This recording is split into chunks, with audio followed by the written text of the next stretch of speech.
And Shimeon had been seduced by the daughter according to his family, and the question was not whether they would marry or not, but the size and time of delivery of her dowry. And on, thought Eleazar. How could you convince people their entire lifespan was in imminent danger of terminating when they preoccupied themselves with petty futures? While the building was sometimes referred to by the sour-natured as Eleazar's Pavilion, the inference that he enjoyed its relative comfort alone was unfair. 15 families shared the structure with his own, and if they happened to be his most trusted leaders, it was because there had to be some central place where the constant problems of the community could be exposed, and the closer his aides lived, the quicker they could act. The families occupied small rooms situated about a central court, and here, amid the sounds of children playing and wives gossiping, the morning conferences were held. When Eleazar entered the courtyard, it still echoed with the laughter of his comrades. There was old Ezra, a fierce walnut of a man in spite of his 80 years. He was one of the very last Sadducee survivors, formerly a wealthy importer from Joppa, whose defiant independence predated the destruction of his native city by Vespasian. For then, dissatisfied with the translations of the Holy Scriptures into Greek, he had become a student of Philo in Alexandria, and set about writing his own version of the Pentateuch.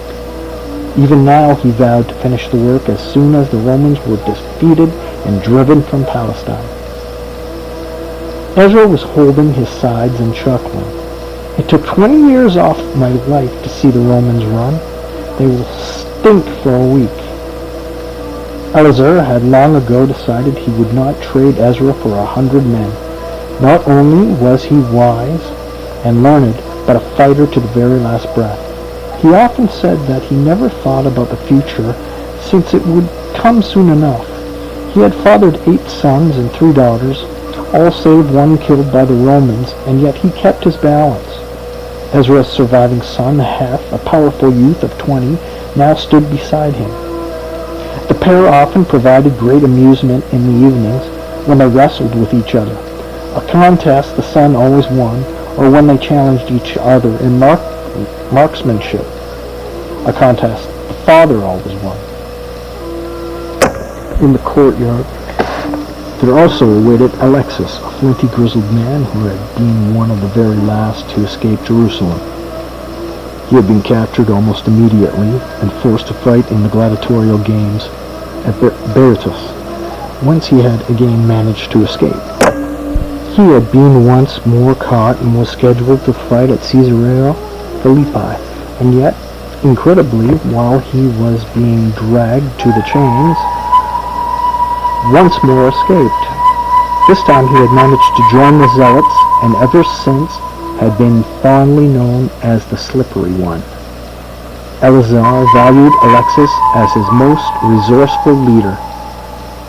There waited also Zidon, the leader of the Pharisees, an indecisive man who could be very long of wind when engaged in avoiding facts.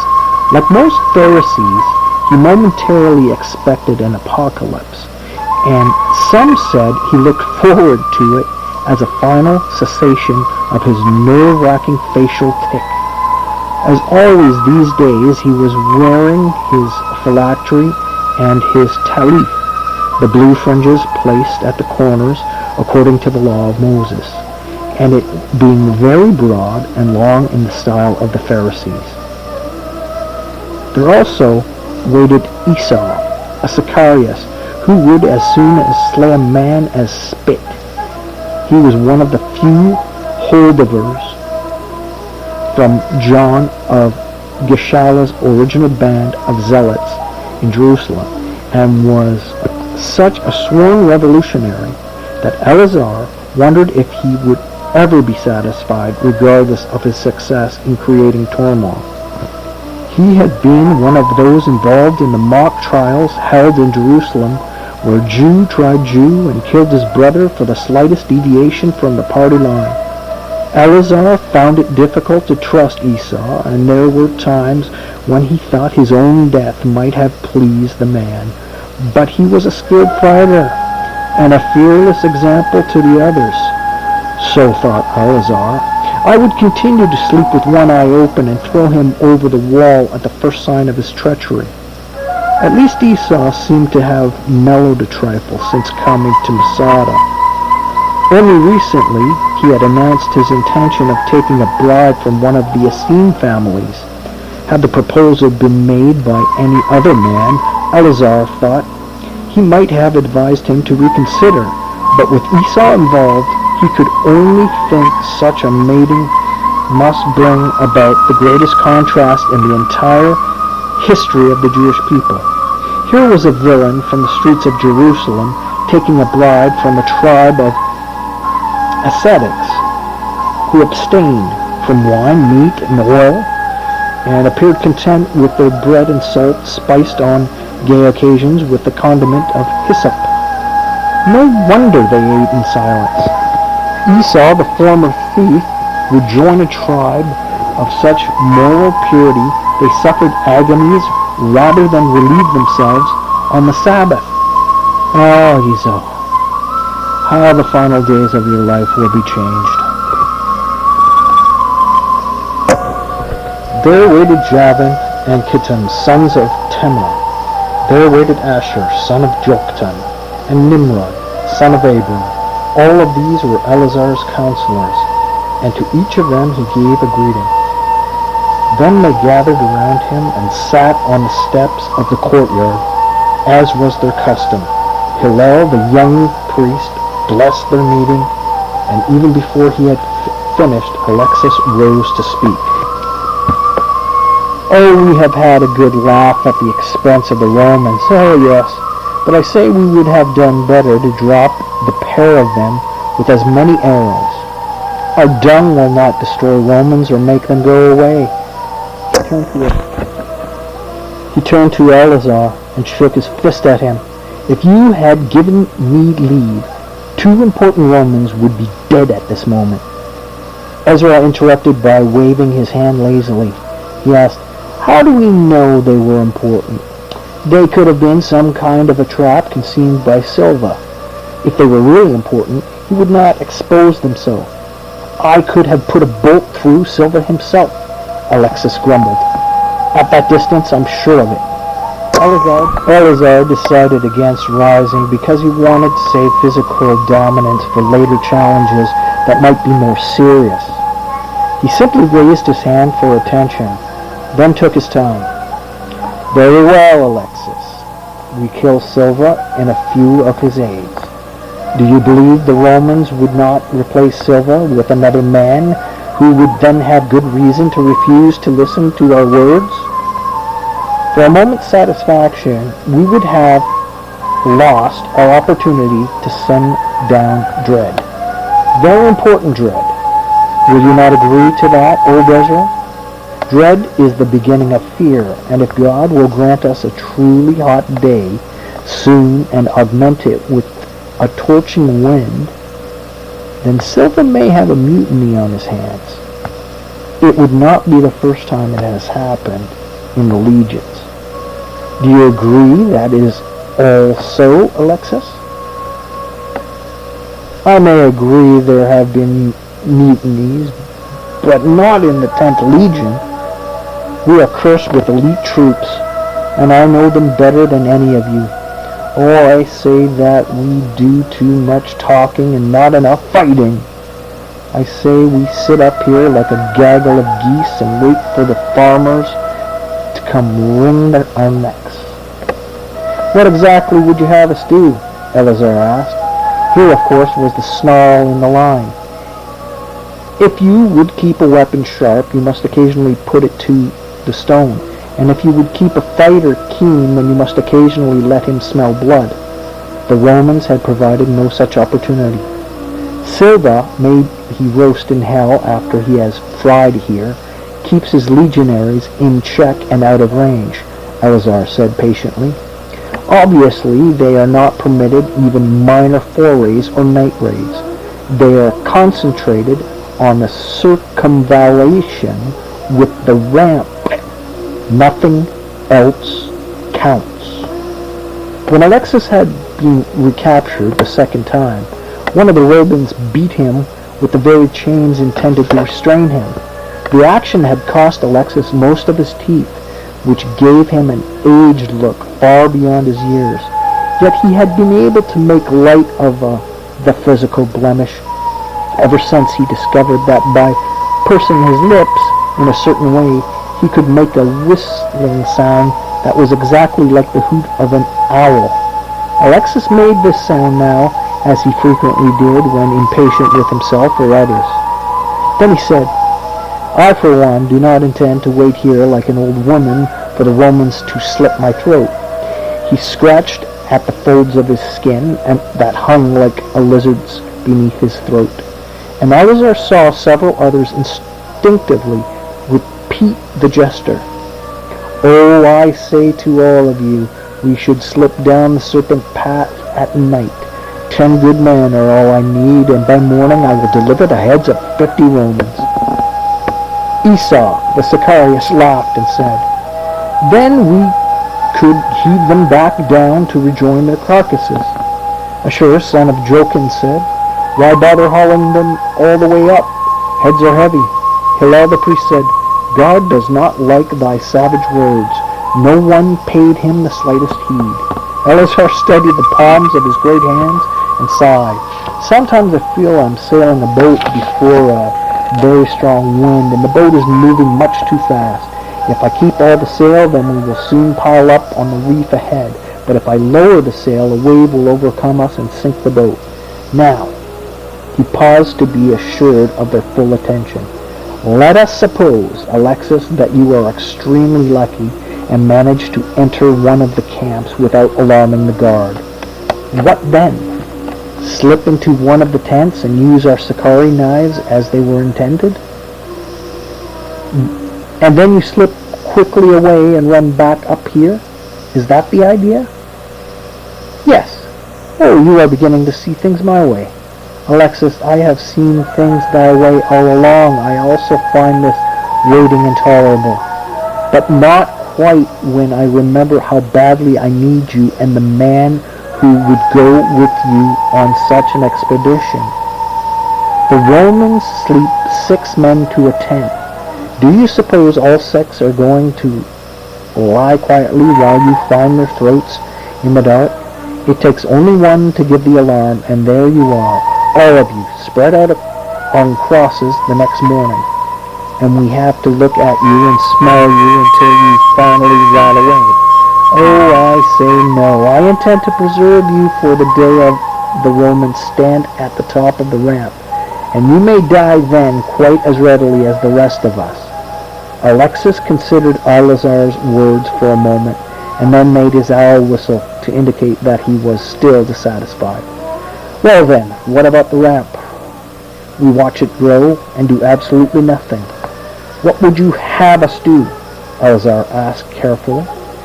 Now then, he thought it might as well be spoken at last. It is better Alexis should say it than yourself. Better if any of the others speak out, because once the fateful words find their way down to the very last family, as always happens, it cannot be said that Eleazar ben Yair had fathered the action just to save his little kingdom. What would you have us do, Alexis? He repeated very deliberately. We are all listening. He watched Alexis's growing discomfort and wondered if he would find the courage to speak out. With his eyes, he begged Alexis to say what they had all been thinking. Yet he saw only a man trapped and squirming for release. He saw him scratch at his head and then discover a demanding irritation about his crotch. And while his hands were busy, not a word passed his lips. What were you going to suggest, Eleazar pressed?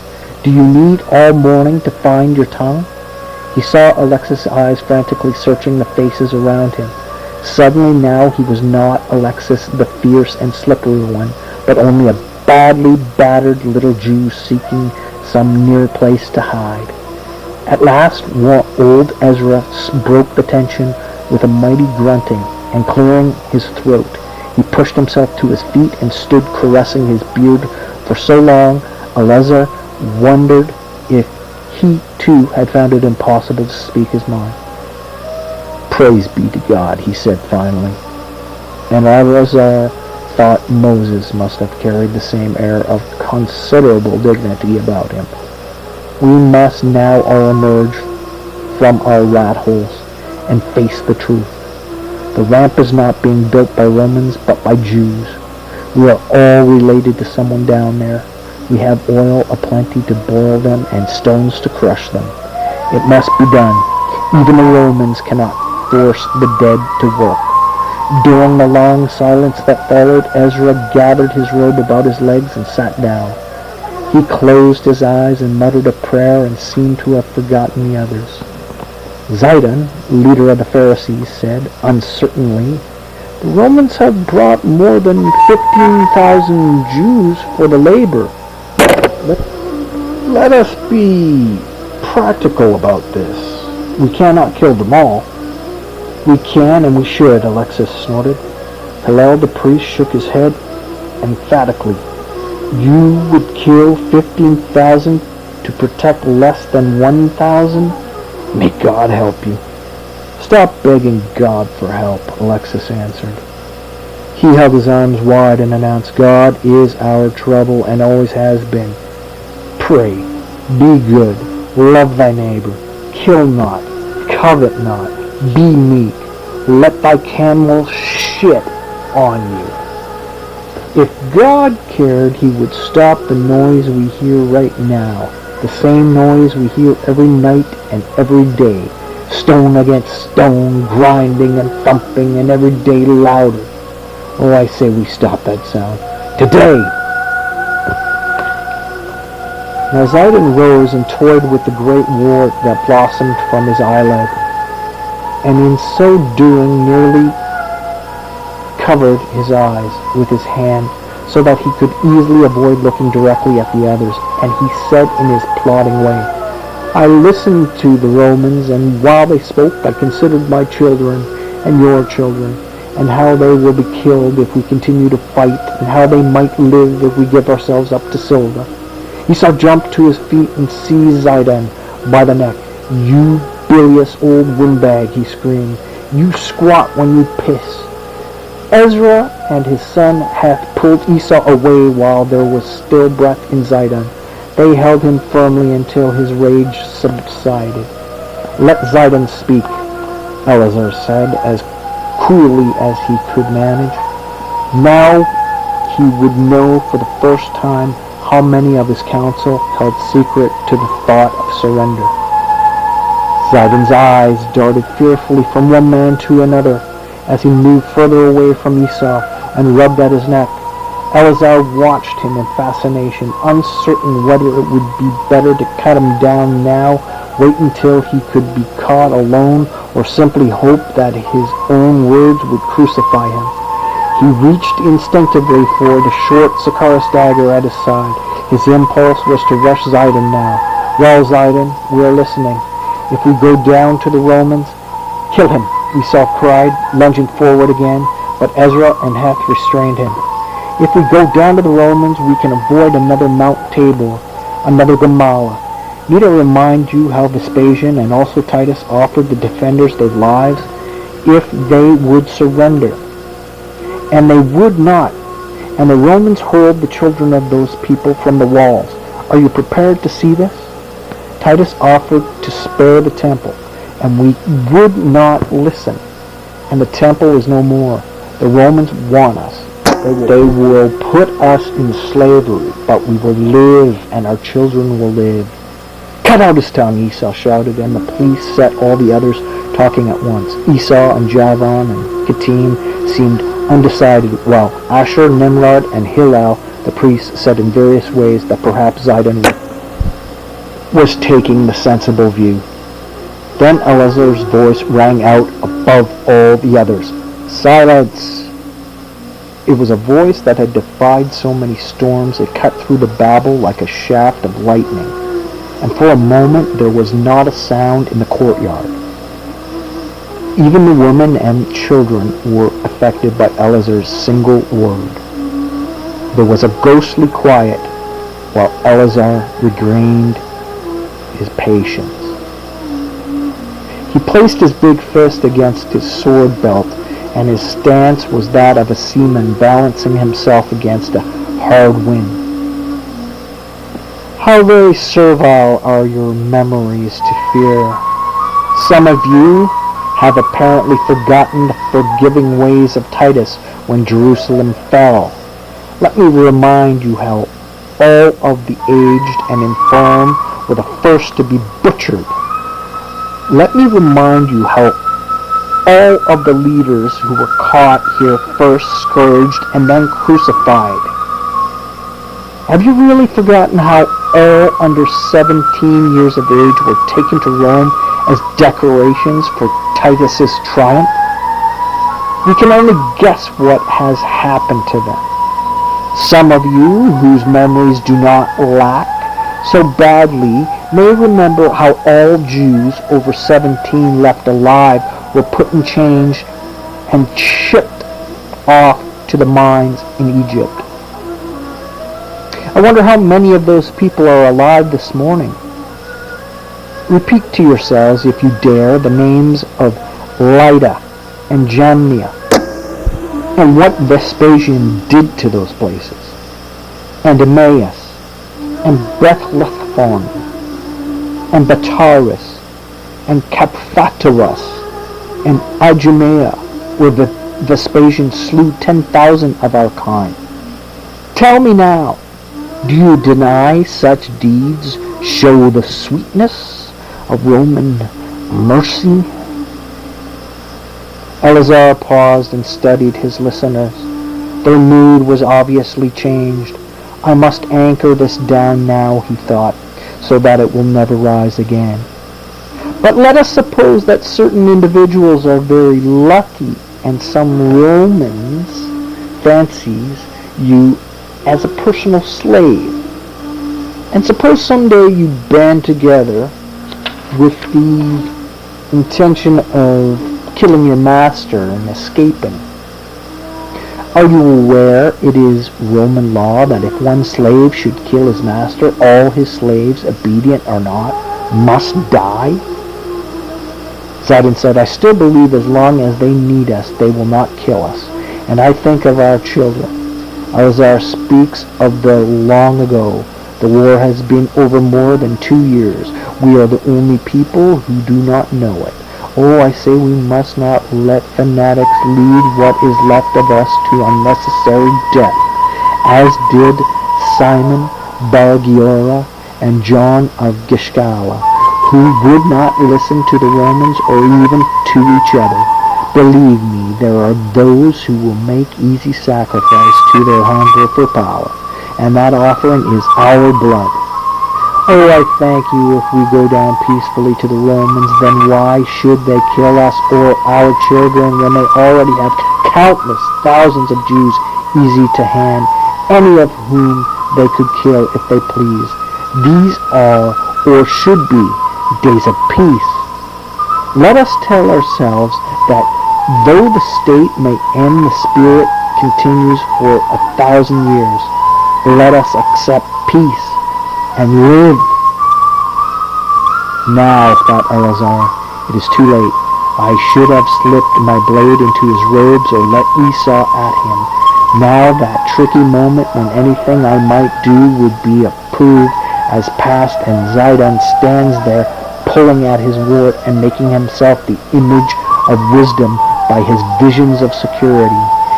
He spreads his poison with every gesture and word, and I must be rid of him before he has all of us kneeling to silver. Very well, Zidon, go. Take those who would go with you to your own family and other Pharisees who are without faith in us to the number of 40 and no more.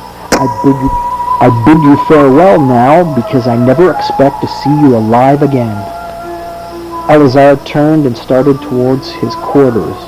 "I must remove myself from the presence of that man before he destroys my own faith," he thought. "A revolutionary who listens to opponents is like a sailor becalmed. He may begin to drift in any direction without recognizing what is happening, and sooner or later he becomes lost."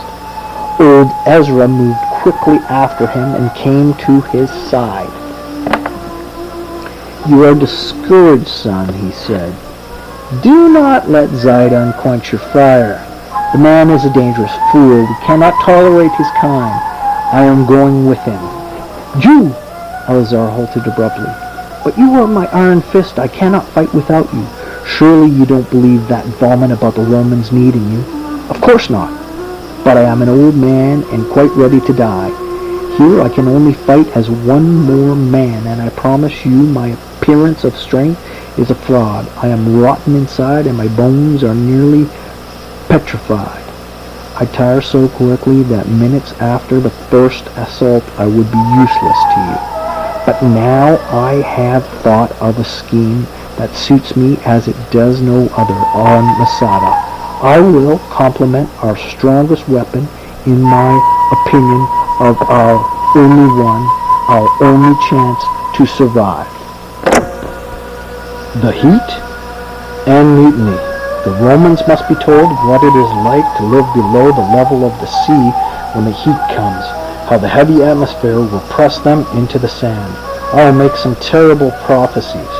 Why should they listen to you? Because I'm an old and look wise, even if I am not. I speak fluent Latin and know their superstitions, of which they have even more than we have. We will not pass between two dogs, pigs, or women, or eat two eggs. Ashmedai, the prince of spirits, rules by the number 2. Crazy? How would you like to be a Roman general with your decision whether or not to fight a battle dependent on how the entrails of a chicken fall out when the bird is sacrificed? They will kill you the moment you enter the first camp. I doubt it. Not for a time at least, because I will start them off with my first lie and ask to be taken to Silva himself. I will tell them that we are only the advance party of surrender. We have simply come down to reaffirm the details of Vespasian's offer as presented by his messengers. An offer, incidentally, which I doubt was ever made. But I will seem to take it most seriously, which will give me time to make certain dreadful predictions before Silva. And then, when we do not come down, what then of you, dear friend? Ezra shrugged his shoulders. As I told you, I'm getting old.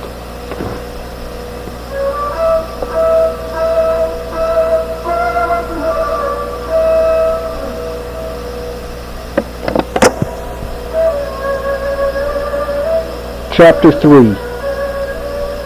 Imperium Romanum. On yet another night the stars shone upon the empire. In Britannia the cities of Eporacum and Londinium and Verulamium were still bathed in twilight, and so it was in Galicia, Lusitania, Hispania, and Mauritania. The stars were taking over from the very last of the day in Cordoba, Scalabus, Gades, and the Punic cities of Timgad and Lambyzes. In each of these locations, various occupying units of the Roman army prepared for the night along with the natives of the land. In Gaul, the university city of Massilia was already lost to the darkness, as were Lugdunum, Narbo, Burdigala, and Lutetia, and Vindobona was also in darkness. In Thrace there were Adrianople and Marcianopolis to be guarded, and Thessalonica, Inus, Moronia, and Abdullah. Thessalonica, Inus, Maronia, and Abdullah. In Greece, there was Athens, Sparta, and gay Corinth. In Egypt, there was of course Alexandria, the more seemingly valuable because there was no regional establishment to compare with it. And in Asia, there was Pergamon, Smyrna, and the rival cities of Nicomedia and Nicaea. Along the Black Sea, there were Ephesia, Cappadocia, Galatia,